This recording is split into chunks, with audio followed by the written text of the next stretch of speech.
funds, exchange traded funds, those sort of things. I can't say that I'm a sophisticated investor from that standpoint.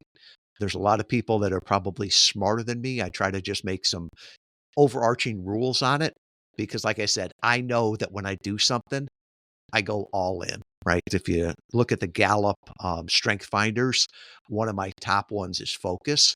And so when I'm working on my business, I've never understood how somebody can run 10 businesses. I couldn't do that. And it's the same thing if I was running real estate and all the other things. I would just be 100% focused on it. So I'm trying to minimize my involvement in things. Welcome, millionaires and future millionaires. You're listening to the Millionaires Unveiled podcast, a show where you'll hear the stories and interviews of everyday millionaires. We'll unveil their decisions, their strategies, and their portfolio allocation. Now to your host, Jace Mattinson. Welcome back to the Millionaires Unveiled podcast. This is episode number 381. This is the podcast where everyday millionaires come dish out the details about their investments, wealth building secrets, and of course, their blunders. We're your hosts, Jason and Stacy, as we dive into the completely unscripted real world of millionaires who could be your next door neighbor.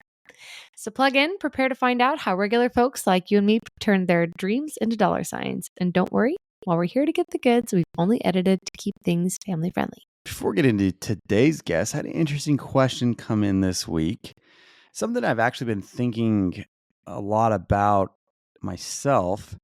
The question comes from a gentleman by the name of Chris. He says, what are some things that millionaires started doing as in regards to upgrading their lifestyle at different points along the way and along their journey? And a great question, by the way.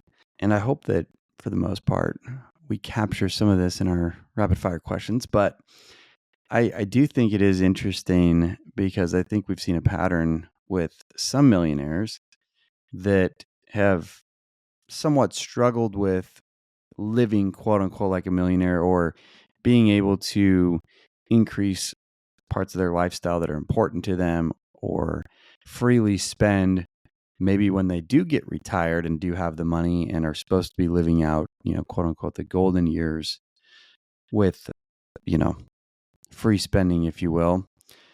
So, Stace, what do you think from what you've seen from our millionaires? Where's the easiest place to upgrade at different points in your life? It's a great question. And I think that the struggle comes from the habits that are built to become a millionaire. By and large, with many of our guests. I mean, we have some people who just for sure knock it out of the park and then have no problem spending money like it's water when they have it.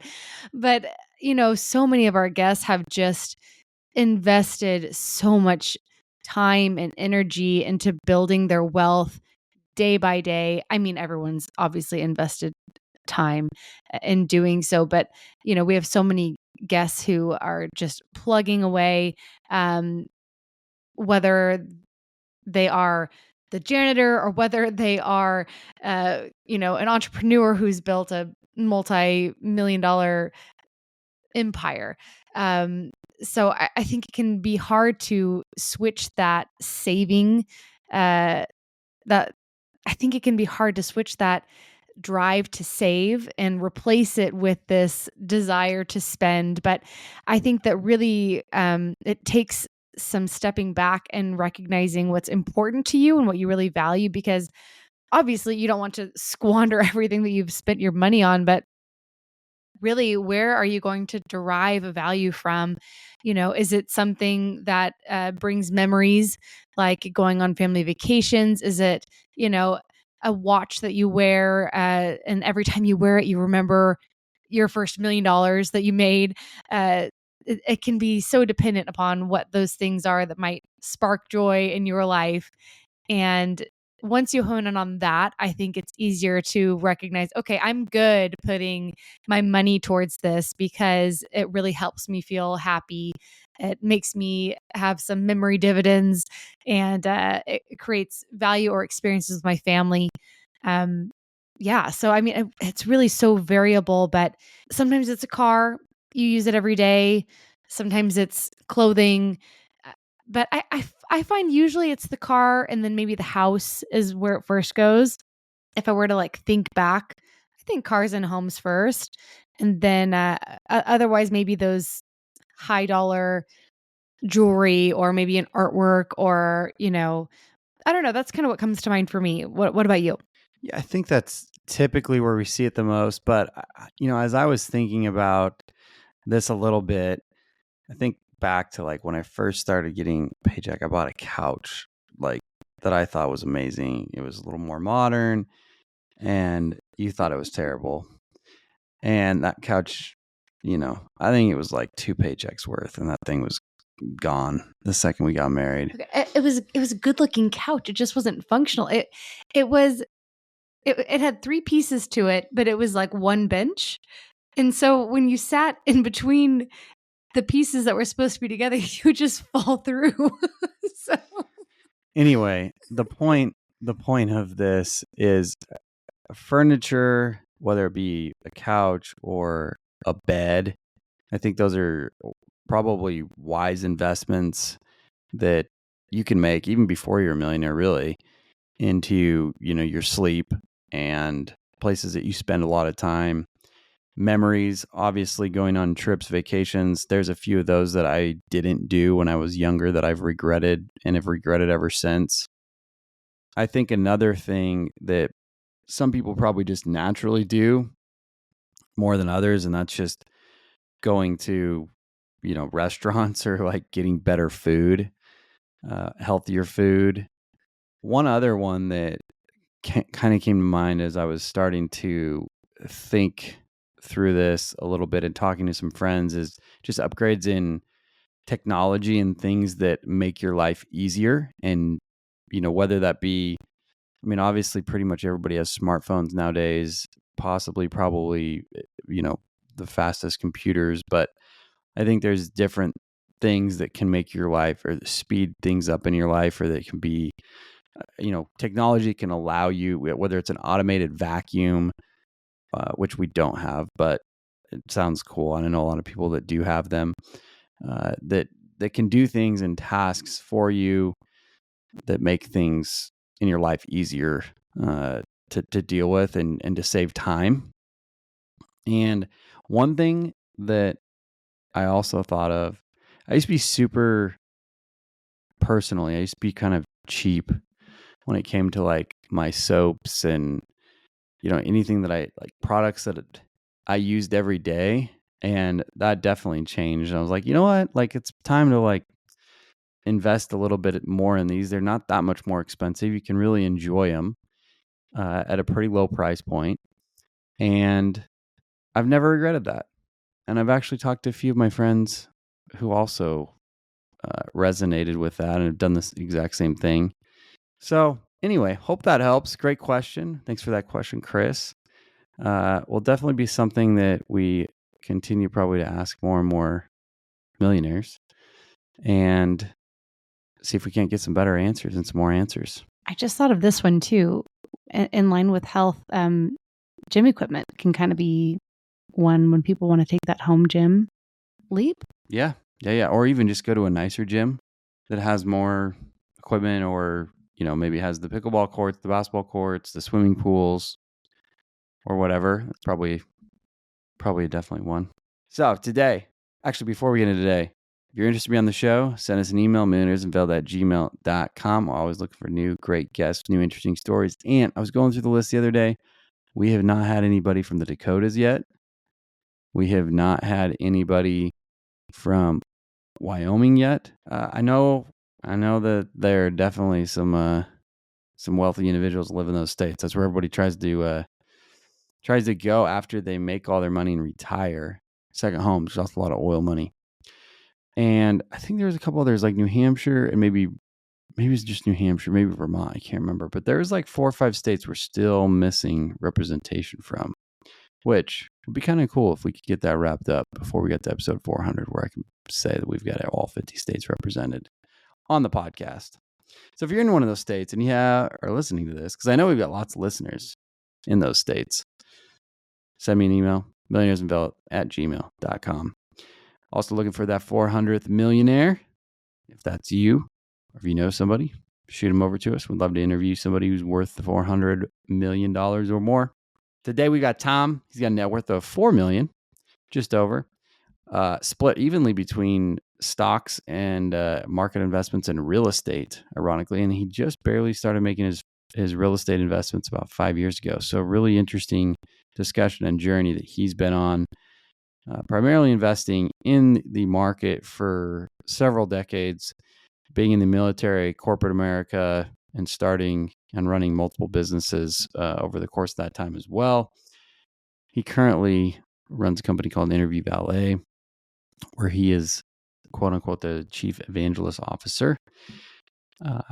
But yeah, it's going to be a great episode, Tom. I've known him for quite a while.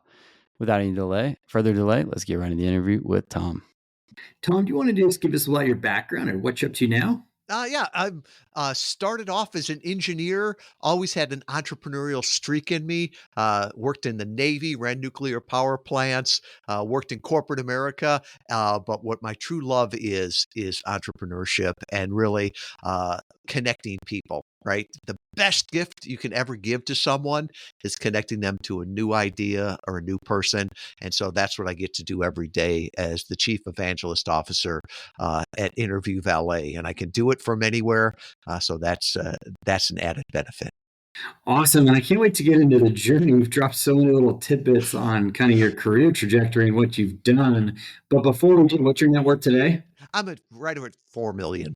Nice. And how is that broken up? Right now, it's funny because probably half of it is in real estate. The other half is in stocks. And I always say when we first met on GoBundance, I think that I got let in there because I was the only one that had no real estate experience on it. I can still remember leaning over to somebody at one of the GoBundance meetings there in Austin and going, "What's a cap rate?" And so I've done most of the real estate through syndications. It's one of those things where I just know that when I do things, I go all in, and I don't want to spend all my time right now going all in doing the real estate. I'd rather partner up with people that understand it better than me.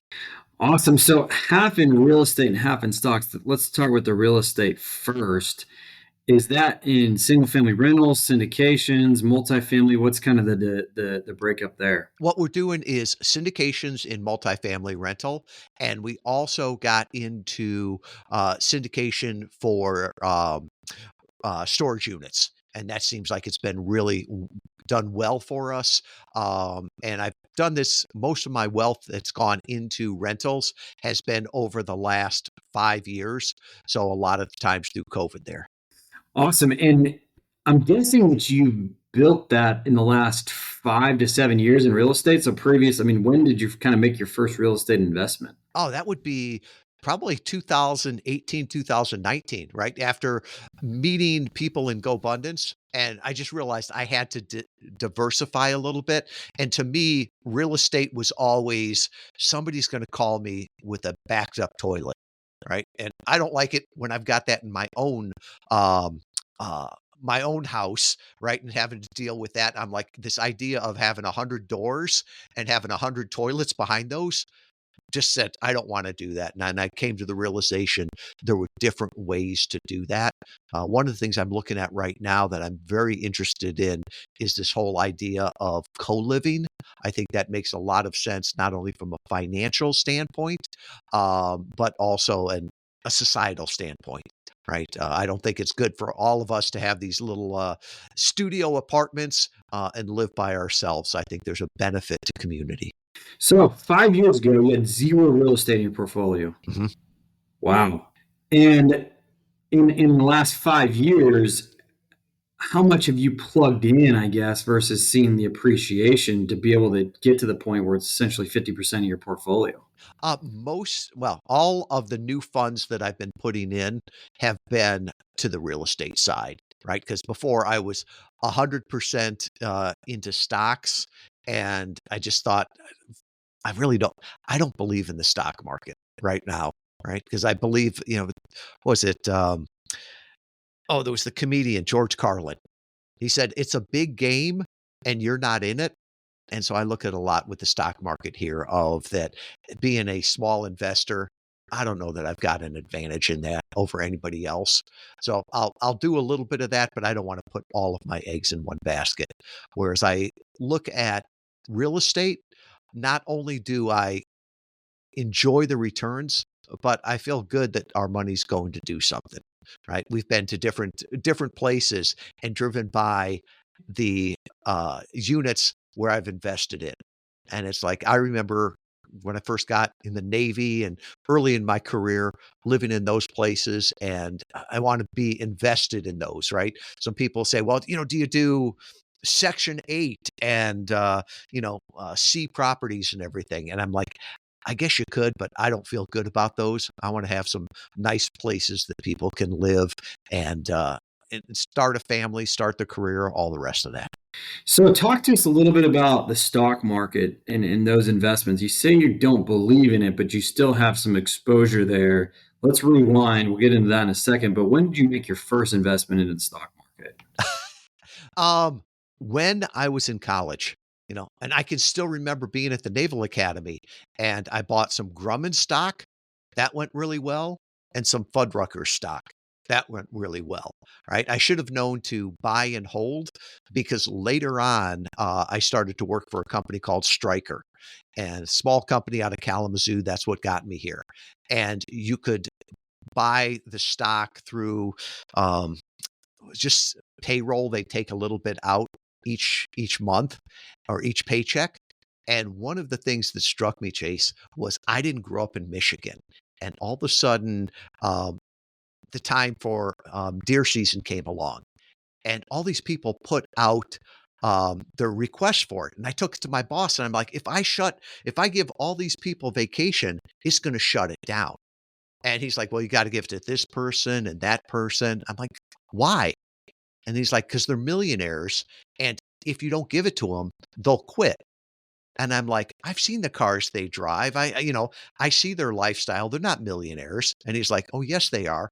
They've been buying this stock since the 70s. And they just come here because that's their life. And if you tell them they can't go deer hunting, they're going to leave. Now, fast forward, I was buying some stock along the way. Um, I sold it, right? And I sold it for a really, really good profit.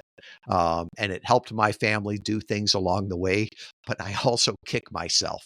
That stock that I was buying back in the early 90s, um, it would be worth a fortune right now with Stryker. But I don't kick myself too bad for that because, you never know with that. And it allowed our family to do a lot of things along the way.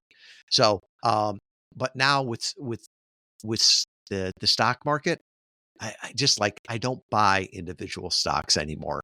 I'm not involved in any companies where I would know that, and so I'm trying to minimize the expenses on that and just ride the wave. So mostly um, funds, exchange traded funds, those sort of things. I can't say that I'm a sophisticated investor from that standpoint. There's a lot of people that are probably smarter than me. I try to just make some overarching rules on it because, like I said, I know that when I do something, I go all in, right? If you look at the Gallup Strength Finders, one of my top ones is focus. And so when I'm working on my business, I've never understood how somebody can run 10 businesses. I couldn't do that. And it's the same thing if I was running real estate and all the other things, I would just be 100% focused on it. So I'm trying to minimize my involvement in things.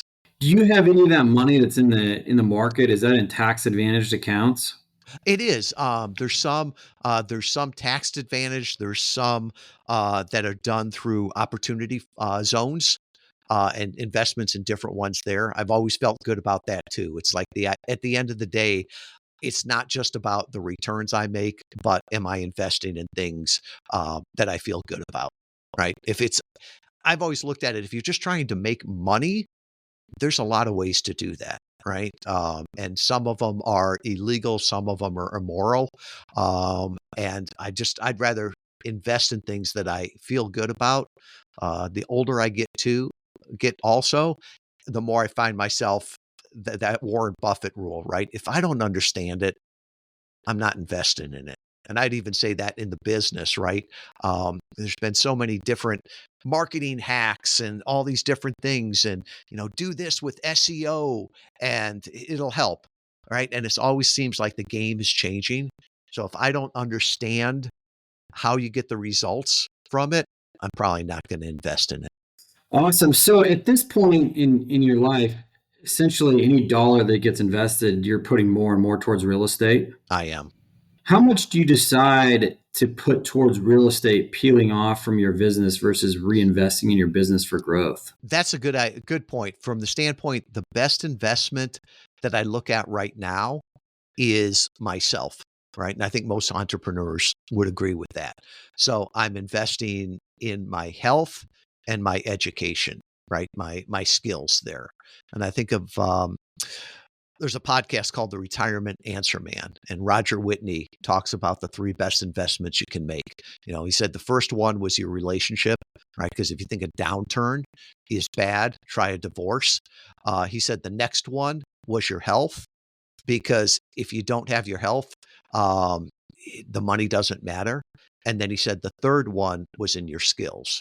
And I look at skills and relationships in there as being key.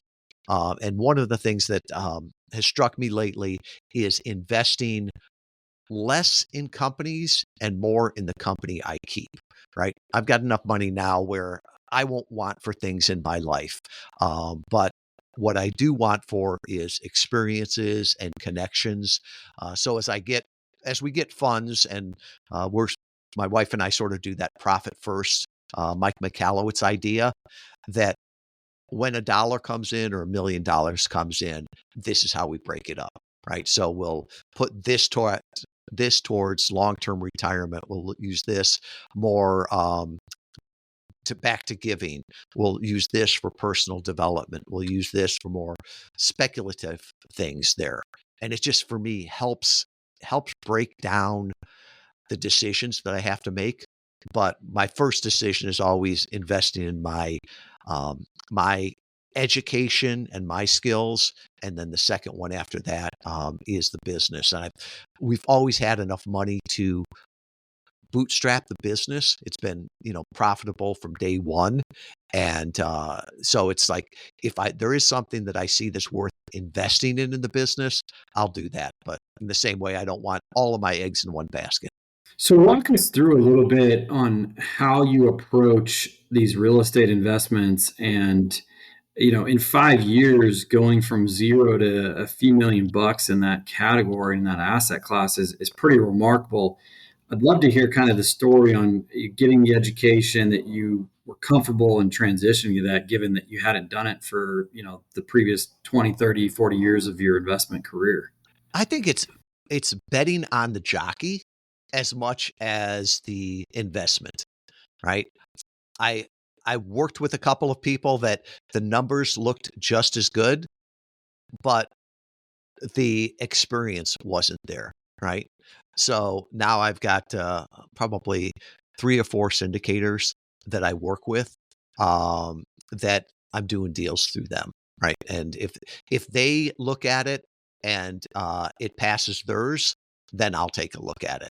But as you've always got new syndicators coming out there, new opportunities, people promising you better returns, and I just look at that and say, I'd rather work with the people I know, and GoBundance helped me through that. A couple of them came through GoBundance, and then some other ones just came through clients that worked with us. Got to know them, got to trust them.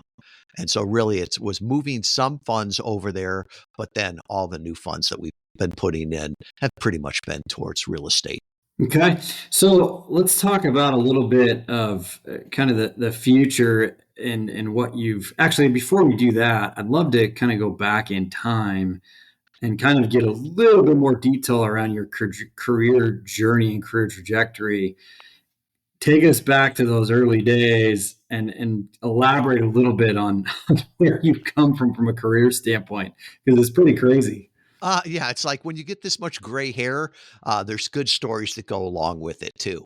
So I grew up in the Midwest, right? Suburbs of Chicago. By the grace of God and a clerical error, I got into the U.S. Naval Academy.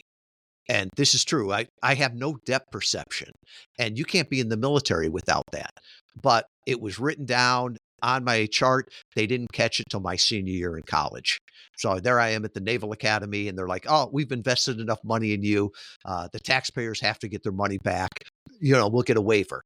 So I went through nuclear power school then. My first job out of college was running nuclear power plants on an aircraft carrier. Loved it. Um, when people say thank you for your service, I'm like, I had fun, right? Thank you for paying for my education. And I always say thank the families because they're the ones that I think have the biggest impact. And Chase, I looked at it as in after one deployment, I had 2 kids, and I knew the marriage would not survive another deployment, right? I was gone for, 8 months. My son was born while I was at sea. The old joke, he was conceived while I was in port. You can be there for the conception or the birth, your choice. So, I got out of the service. I remember my dad telling me that I was a fool, right? He's like, "All you have to do is stay in another 15 years and you can retire." Then I went to work for corporate America and worked in corporate America for about 18 months, kept getting promoted, but I hated it. And when I told my dad that I was taking a straight commission job in the same industry, that's when he called me a dang fool, or words to that um, effect, right? And he's like, "No, you've just got to stay loyal, stay with one company." And I just said, "That's not for me." And I think I had more of an entrepreneurial uh, tinge there, uh, foundation. So I worked in sales, selling to orthopedic surgeons in surgery, um, made a lot of money, pissed away a lot of it, right? With no strategy behind that. Then sold the distributorship back. That was a nice little nest egg that I could invest. Then started up an e-commerce business. That's the one I had when we first met.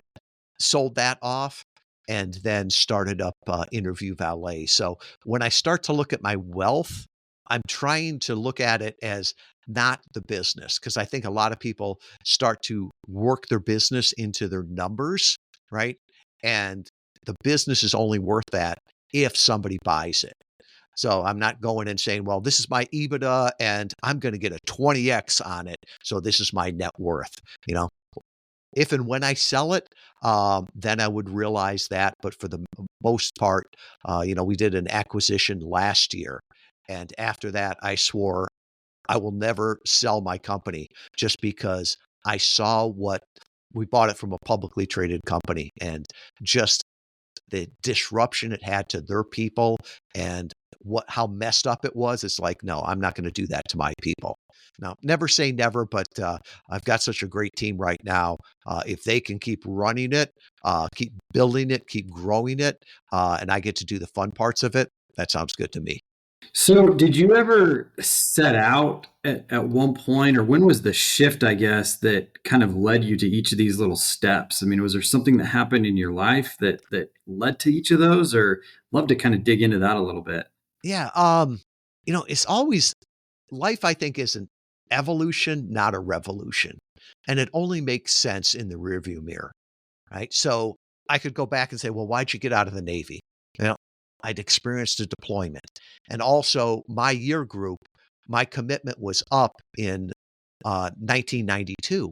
Well, that's when peace broke out, right? The evil empire, the Soviet Union, uh, melted away. And so you looked at that and said, nobody's going to get promoted here, right? So it's a good time to get out there.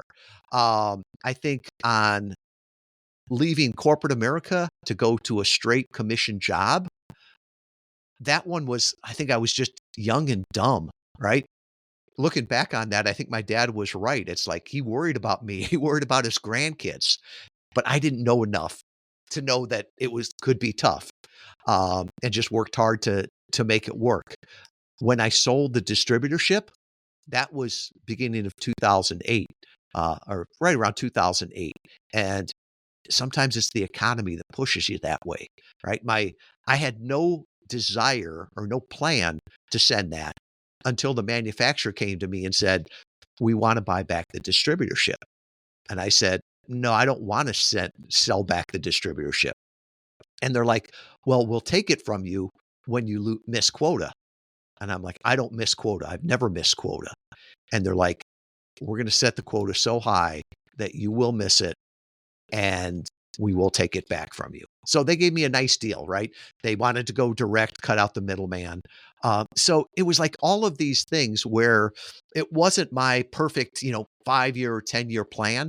It was that things were changing, the world were changing, macro things. And it sort of forced me into that next step.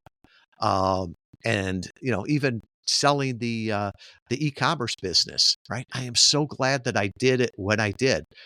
When I started that, any idiot could make a fortune in e-commerce, right? And I was one of those idiots. And then as things got more competitive, right? I looked at it and said, now is a good time to do this. And probably 18 months after I sold it, I saw how competitive it was getting, both with freight, with, Facebook, or not, FBA, fulfillment by Amazon. It was changing the entire game. So there's a great book out there called The Emergent Strategy by Alejandro Salazar. I read that recently. It's one of the best-selling books in Central America, and he recently translated it into English. And great book. And his point is this idea of strategic planning that we were always taught, that it doesn't work. It never worked. It was never meant to work. This idea that we're going to come up with a 3 or 5-year plan based on imperfect knowledge and then execute it, it never works out like that, right? What is it? God laughs as we make plans. So I like the idea more as I look back in my life. It's been an emergent strategy, right? Test things, find out what works, find out what doesn't, and then start to make decisions based on that.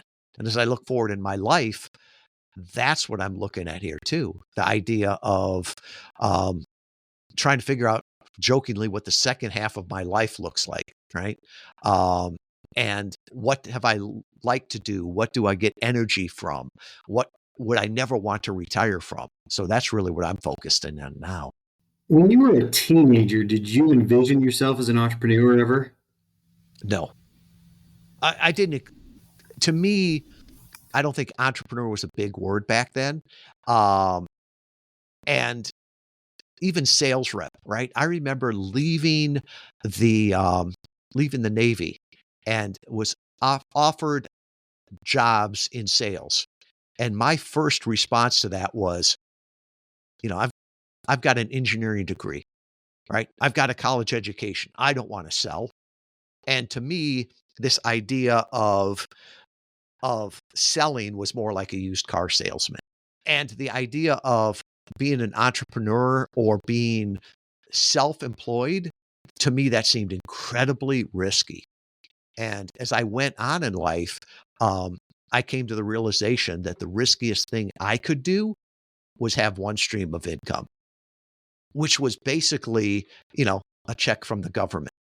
Because I did all the things right. My classmates did all the things right at the Naval Academy, but then peace breaks out and it's bad for the industry, right? Same thing with the distributorship. When the fundamentals change and they want to go direct, they'll go direct.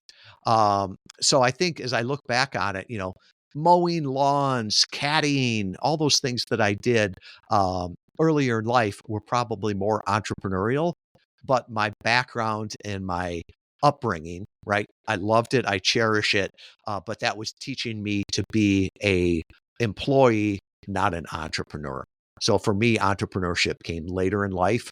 And I think, well, I was just at an event back at the Naval Academy, and it was the first or the inaugural entrepreneurial summit at the United States Naval Academy. And one of the things that the Navy is looking at is that they need to be more entrepreneurial. The Navy for the longest time has been built more like World War II, command and control and bureaucracy. And the thing is it doesn't work in today's environment, right? Somebody pointed out you could spend $1 trillion, then taxpayers could invest to upgrade the Navy, and we wouldn't see any of it for 10 years. And then you look at what's happening in Ukraine, right? When all of a sudden you can take a jet ski, put a bomb on it, and control it with some drone stuff. And for $50,000, you can take out a $1 billion Soviet capital ship. That's scary. And people have to start thinking in the Navy and the service how to be more entrepreneurial and less command and control. Wow, what a journey, man.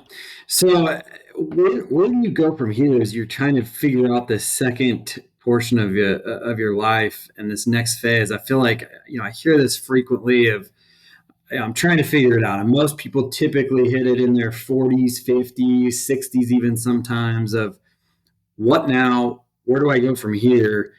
Talk us through a little bit of kind of how you've been navigating that journey. Yeah. So I'm 58. I'll still be soon be 59. And Christopher Lockhead, I think a mutual friend here, great guy, father of category design. We've talked about this before, and I like how he talks about, you start off as Luke Skywalker, then you go to Obi-Wan, and if you're lucky enough, you go to be Yoda. And that's where I'm looking at it here is, between that 20 and 40, man, that's when you're Luke Skywalker, right? You're slaying the dragons, you're out there doing it. And then that 40 to 60 is sort of the Obi-Wan, right? You're the manager, you're the owner. That's where we make most of our money in our careers. And I think the sad part is for me is that most people are going up the path and then all of a sudden they hit, 60 or whatever, and then they just drop out of the game. And I look at that is that you have a choice. You can be elderly or an elder. And I've seen friends that all of a sudden, get out of the game and they become old, they become insignificant, they become irrelevant in life. And it's like, I don't want to do that. And so I'm looking at it as this next stage of my life is not being elderly, it's being an elder, right? So what can I do with these 40 years of knowledge? How can I impact the most people, the most good? And not because I need to make money, right? That will come, I know, but that's not the overarching goal. One of my mentors, Dan Miller, from 48 Days, The Work You Love, he made the comment that every decade of your life, your impact should double. So he said, what you do from 30 to 40 should double compared to what you do, not double, 10x of what you did from 20 to 30. Because he's like, so much more, you've got so much more contacts and everything. So his was you 10x it every decade. And that's what I'm looking to do here is how can I continue to 10x that? And Dan passed away earlier this year very quickly in his 80s. And some of the friends that were mentored by him wondered, does his 10x idea still hold true? And I think it does, because even though he's not here, I think the impact he's made on people, that's going to 10x, right? So now he's not just doing it. He's got all these people whose lives he has touched, and that's going to have the impact. So that's really what I'm looking at on that is how do I go into this next phase of my life as an elder? How do I 10x my impact every decade? And then I guess there's the question too of how do you measure that, right? The scorecard to me has changed, right? It's not always about the return on investment, but the impact, right? That idea of I'm worried less about the companies I invest in and more about the company I keep. Yeah, that's awesome. So, Tom, do you have any type of kind of measuring stick for this impact, or how do you kind of keep score around that? It's one of those things that's interesting, Chase. Um, it's like, how influential are you? What impact do you have? If somebody says they're an influencer, That's not a title that you can give yourself, right? That's something that someone else's give you. If you're an expert, if you're a self-proclaimed expert, that's pretty weak, right? But if somebody else calls you an expert, um, I've been to way too many funerals lately. And one of the things I'm struck by is the stories that are told afterwards, the impact on there. Um, and that's one of the things that I look at is like, is this person that I'm working with, is this somebody that's going to be telling a story about me? Is this somebody that's going to value and use what I'm investing in them? And I think in some ways, maybe that's only going to be judged after I'm gone, right? And so I'm trying to look at the long-term impact on that. And I wish I could find, because I'm an engineer, I'm a numbers guy. I wish I could track that. Maybe the biggest thing I could point to is some of the people that I've worked with. I can think of one gentleman um, that was an intern for us in college when he was in college. And I've continued to be a friend, a mentor to him. And Chase, I get more of a kick out of seeing his business grow than mine grow. Because I realize that I've got a small portion in that, and that the impact that he's having on that. So that's an interesting question. I should figure out how to put a number to that, to try to measure that and track that. Awesome. Tom, well, let's wrap up with some rapid fire questions. What's the most expensive pair of shoes or pants that you purchased? Oh, the shoes probably have to be the Hokas that I go through. It seemed like every 90 days we're traveling or training for a big hike. And if you would have ever told me that I'd be dropping $150 on walking shoes, I would have said never. But I know we'll get blisters with them. Okay. And how much are those? They're about $155, and I say like it seems like once a quarter I'm buying a new pair. Okay. What about the most expensive meal out that you paid for? Boy, that I would have to say proportionally the new suit that I had custom made when I was in Singapore in the Navy, right? I don't remember what it cost, but it was a huge investment. For what I was making at that time. And I was so proud of that. I wore it to all my interviews, and I just felt like $1 million when I was wearing that suit. Okay. What about the most expensive meal out?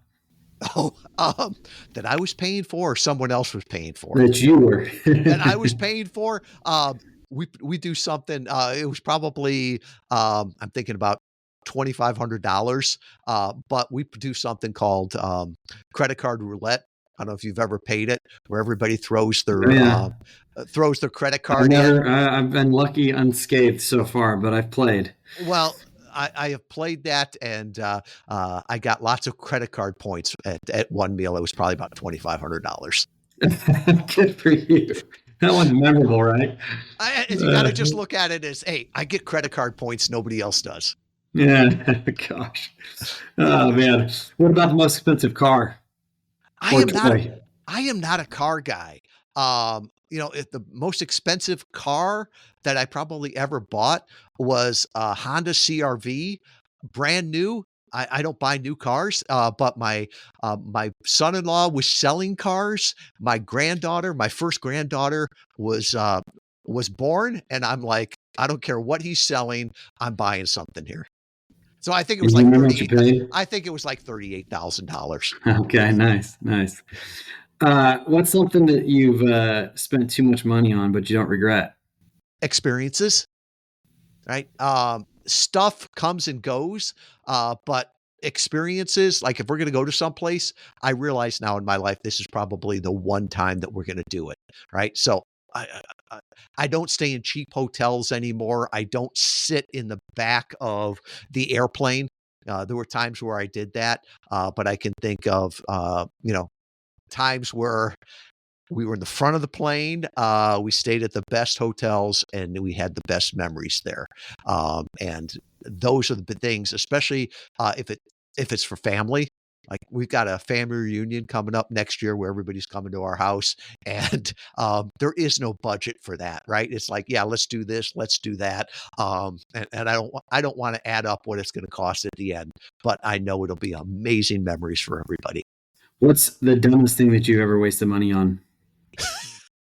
A Volkswagen Bug, thinking that I could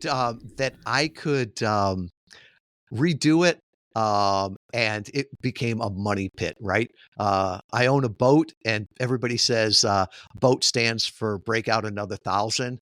That that VW Bug, I never got it running, but I could have bought one that was totally refurbished by the time I gave it to somebody else. How did you make your first buck? Mowing lawns. Do you remember how much you were making mowing lawns? $3 a lawn, and I've got to say, Mr. Elander was the best. He was just across the street. By the end, he'd be edging while I was mowing, and it was just a joy because this was also somebody that taught me about entrepreneurship and management and how to treat people for the job that I was doing. At $3 for his lawn, I was getting overpaid. What's the craziest thing that you've ever done to earn money? Wow. Oh, I know this one. Selling pop on a aircraft carrier. So soda, pop, whatever you want to call it. You bring lots of it on board when you first get underway, and then inevitably it runs out, right? And so I knew this, right? So before I went on deployment, I filled up my entire stateroom with with a Costco run of soda and everything like that. So when all of a sudden the pop ran out at the ship's store, and I was walking around with a can of Coke, and people were like, "Where'd you get that?" And I'm like, "I've got some back in my stateroom," and started to sell it. So probably Nice. not the most professional thing for a junior officer to do, but it made money, right? Oh, that's awesome. That's great. What's a key lesson you learned from childhood? There's no such thing as a free lunch. Right. And my dad would always say that. I think I got more lessons from the depression that just he grew up with, hearing from his parents there. And so that idea of there's nothing for free, right? You got to work for it. And I think that lie comes around every decade. But yeah, there's no such thing as a free lunch. What's a closely held belief that you once had that you recently changed your mind on? That there is truth. I always thought that there was truth and that I knew what the truth was. And the older I get, I see that people have different experiences, see things different ways. And both of us can be true without either one of us being false. So that's one of the things that when I started as an engineer, I saw everything black and white, right? And I was always the one that was in the white hat. And now as I get older, I'm trying to see what other people's perspectives are too. Going back to all the different kind of careers that I would kind of categorize on a scale of 1 to 10, how much did you love each of them? 10 being the highest. I think all of them I loved, right? So I would say being in the Navy, I loved being deployed, right? Running a nuclear reactor, I didn't have to answer to anybody but the captain. In my early 20s, man, that was awesome. That was a 10. Being deployed, that was a 2, right? Working inside in corporate America, that one was probably a 2, right? I didn't like that. Selling to orthopedic surgeons in surgery, right? Getting to see those things, that was a 10. But with all of these, starting my first business, that was a 10. What I'm doing now is a 10. But I think other thing that I have seen is that um, it starts to go down with time. The challenge goes away. And so I think that I've always got to give myself a new challenge because it starts out at a 10 and then it starts going down after that, right? The idea of doing the same job for me for 20 years, it would start at a 10 and end at a -2. Any last piece of advice for somebody who's just getting started on their journey? Yeah. The thing that has struck me throughout my entire life is the phrase, what's ordinary to you is amazing to others, right? We all know something that could help other people. And we're all thrilled to help each other, right? We're not in competition with each other. We're all working together. So that person that knows fourth grade math is the genius to the person trying to figure out second grade math, right? So help somebody. We're all blessed to be a blessing. The things that we've been taught throughout life, we're supposed to pass on to other people. So I always remind people, what's ordinary to you is amazing to others. That's awesome. Thanks again. That's Tom with a net worth of $4 million. Thanks for on the show today. Thank you, Chase.